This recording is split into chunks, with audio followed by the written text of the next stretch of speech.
ხოლო გამოფენა ექსპო ბათუმი იხსნება. რიგით მე-7 საერთაშორისო გამოფენა სასტუმრო შერატონი უმასპინძლებს. განსხვავებით გასული წლებისაგან წელს გამოფენაში მონაწილეობას პირველად მიიღებს გერმანია. ქვეყნის რეგიონებიდან კი თავის ნაწარმს პირველად რაჭა წარმოადგენს.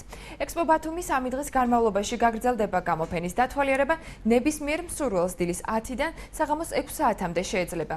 გამოფენაზე ძირითადად ტურიზმის თემატიკასთან დაკავშირებული მასალები იქნება წარმოდგენილი.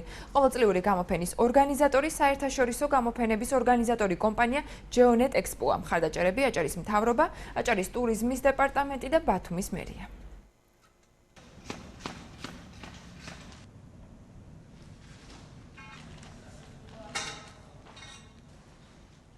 გამოფენის მიზანი არის რეკლამა, როგორც 3 დღის განმავლობაში ყველა მონაწილე თავის პროდუქტს სიახლეს გააცნობს, ანუ ვიზიტორს, იქნება გათამაშებები, როგორც გითხარით, იქნება, თქვათ, ღონისძიებები.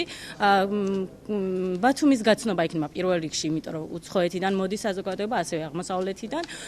ასე რომ მე ვფიქრობ, საინტერესო იქნება როგორც მონაწილეებისთვის, ასევე დამთვალიერებისთვის, სიახლეები იქნება ძალიან ბევრი.